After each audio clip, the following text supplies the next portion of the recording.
Good morning, good morning. Oh, what a beautiful day already. My name is Red, and you are with Daily Devotions with Red MoonEagle, and it is Thursday, January 4th, 6:45 in the morning. And we are in the tide of destruction, which is winter solstice to spring equinox. And I'd love it if you hit the subscribe button and join us Monday through Friday, most days, for live daily devotion. I do very much try to post as early as possible in the morning the time that I'm going to be on, and I welcome you to join me. Come with questions, come with, let's just join in together with pulling these oracle cards and talking about a theme as the cards bring us to it.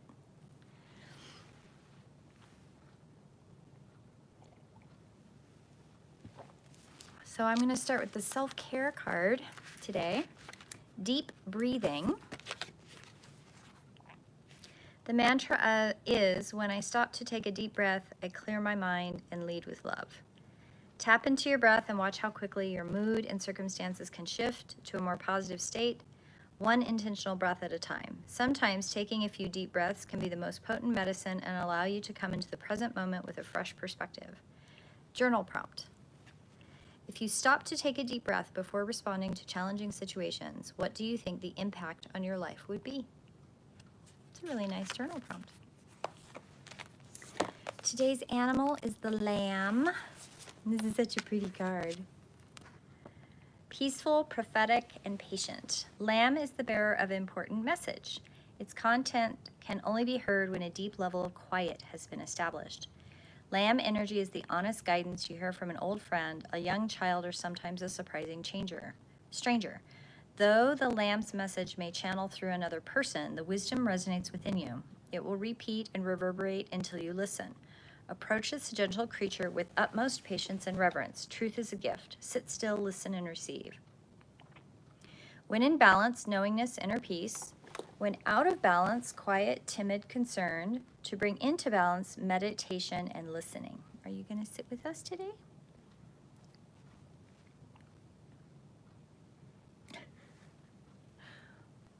Why, thank you.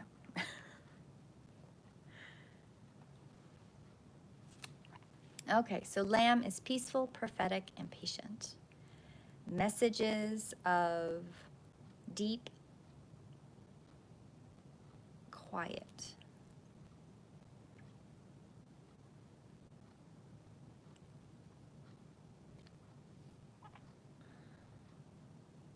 Truth is a gift. Sit still, listen, and receive. I love that. Right, Astra? Right? She's a pretty girl. Completion is our oracle card. All things have a beginning, a middle, and an end. This is the nature of life, the seed, the flower, the fruit of all human relationships. Completion suggests the fullness of the moment and the need to transform from old into a new. The invitation of this card is, you have finished a cycle and there's no more growth or benefit from hanging on to the old. In regard to relationships, it is time to honor that which has been and find a new form in the future. In your ventures, it is time to reap your harvest. Completion is a time for celebration. It is the end of summer when the fruit is ripe. The medicine of this card is, clinging to the old form will only bring decay. When fruit is left too long on the vine, it rots. You know that it is time to move on, yet you are reluctant. Do not be afraid of hurting anyone's feelings. Remember that you are responsible for your actions, not the actions of others. Mourn what is lost so that you can move on. Do not be sad. Be like the sun at midday who shines brightly, neither longing for sunrise nor dreading the dusk. Oh, I love this. Beautiful card, too. Isn't that beautiful? So something that came up when I read these a little bit earlier is the theme of completion with the lamb. You know, the messages that come from other people when you find your silence, your place of peace, the stillness within you. and allowing messages from the universe to come through. And when doing daily devotions, last year I did the cycle between Samhain and Samhain. And then this year I spent Samhain to winter solstice, really kind of wrapping up like the lessons of Samhain to Samhain, really wrapping up the lessons that I received and the movement forward and the changing things into this next section of my life. And knowing that I was switching to a solar wheel this year, it was going to shift again and the energy would shift. And I suspected that the energy would speed up. And completion is a wonderful card to remind me anyway. Like when I pulled it up, it was a really nice reminder to understand that, we're always moving forward. The one thing about Earth and being a entity that is born into a human meat suit on Earth is that the life themes that we have keep us momentumly moving forward from our blueprint in connection with Mother Earth. Like we live in a Earth suit, and that Earth suit is a gift from Mother Earth herself. And in any kind of completion, there's always a new cycle of something. Like nothing ever truly stops. There's always momentum forward. And when I was looking at the schedule for this next year and looking at, okay, am I going to do another Samhain to Samhain year, or am I going to switch to a solstice calendar for the next set of daily devotions? And when I moved to the solar, it felt very much like now that you have this movement and and I am working on the things that I've pretty much spent a lifetime working towards, now is the time to speed up and allow that solar lunar calendar to determine the rhythms. And something that I've noticed since the solstice is I'm having a harder time creating self-time. I really am. I'm having a really hard time with it. So it is a lesson for me because I had somebody recently reflect back to me, going back to the Lamb card, and it was a message that made me uncomfortable, and it was a message that made me uneasy. And then somebody else made a comment about being in high demand. And I was like, being in high demand is not, I don't see it as a problem. I see it as an opportunity to help other people. And in that same vein, I have to be really, really careful to make sure that I give myself self-time. I have to take deep breaths. I have to go back to the self-care card, deep breathing. I have to allow myself to breathe into requests. I have to allow myself to sit with questions. I have to allow myself to sit with the reality of there's only one of me. And I have to figure out how to pace myself. And if that means that I have clients that have to book more than 30 days out, then that's something I have to realistically look at. Because I can't not have self-care. And since the solstice, things have sped up in a good way. This is not a bad thing. It is a good thing that I am able to feel safe and confident and connected to the world, and also know that I'm on the path that I'm supposed to be working on, and I'm doing the work. I'm every single day with daily devotions, using my tuning forks, doing all my physiotherapy, doing all the things I'm supposed to do, eating healthy. Those are all the things that lead me to being able to keep up with the momentum as it speeds up. Because I've known for a while it's going to speed up. I just didn't know when it was going to speed up. And it is speeding up. The next 6 months, I have a lot of work to do. I'm going to have to cram in some self-time. And it's going to be crucial that I honor that and hold to that boundary. And that message came through someone else's words, very much reflected in the Lamb card today. The other thing about the completion card that came up earlier, when I'm looking here at my notes, is that there is a fallacy that you can go back and fix things when things are broken. And what I mean from that is in connection and relationships, each thing that happens is a lesson to each person. There's a choice, there is an opportunity to learn. And everything that you do, there's an opportunity to learn.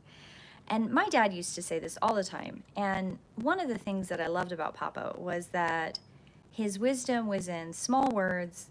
He didn't have to explain a lot until you asked. Like, I have a question, and then he would answer it fully. He wouldn't leave anything out. Like, you could get a 30-minute answer to something, to a really simple question. And so I learned to ask questions that I wanted the full answer to, or clarify if I didn't want the full answer. And completion card is very much about honoring the nature of where we are as spiritual entities in a human manifestation on Earth herself, interconnected between the realms of Earth and her entities. I had a magnificent conversation yesterday with somebody about ice fairies and how they communicate, or fire elements, or air elementals, or earth elementals. And they are all very powerful elementals in our lives, day in and day out. There's a reason my business is called Elemental Healing, because since I was a small one, wee one, as they say, elemental entities have been my companions. I'm constantly surrounded and being communicated with by them. And I find great joy when other people find communication with them, which means we are constantly completing cycles of connection and reconnecting with the next cycle of connection. We are growing in leaps and bounds through our connection to Earth herself and her elementals.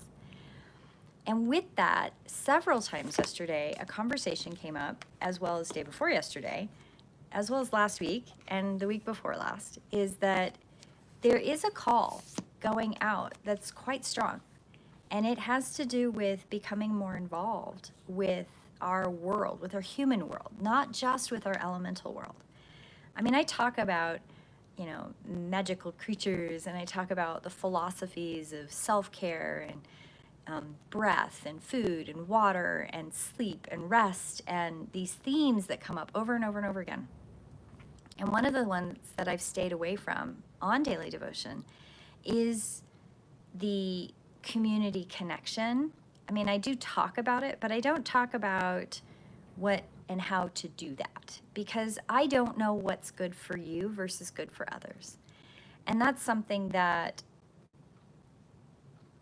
I also don't know sometimes in these other themes what's good for you and good for others. But one other thing that's come up quite recently and quite fervently and quite strongly is messages from my guides about people needing to be involved with their community. And I don't mean just like go out and volunteer at food banks. I don't mean necessarily helping the homeless. Those are all good things, and I don't want you to stop doing them if you are. But one of the things that has come up a lot is getting involved with shifting this huge boat of our cultural climate that is so full of toxicity and schisms and divisiveness that is fear-based. And those of us that have the ability, basically, if you're over the age of 18 and you can vote, it is not just enough to vote. It is not just enough to write letters and make phone calls. We need to start connecting. We really need to start connecting in groups and connecting face to face and be with each other and have difficult conversations. I'm not talking about yelling, screaming, throwing rocks at buildings and having riots and necessarily protests. That's not what I'm talking about. I'm talking about each adult. One of the wonderful things that we have the opportunity living in these United States is we have a constitution and we have amendments. And one of the big amendments is separation of church and state.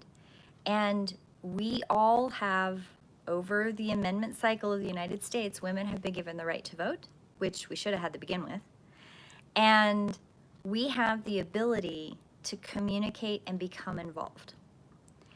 And we need to do that. And I myself don't even know where to start. I was actually talking to somebody yesterday. Where do I even start? Where do I go as a human meat suit somewhere to talk to somebody, and how do I get involved? What do I need to say?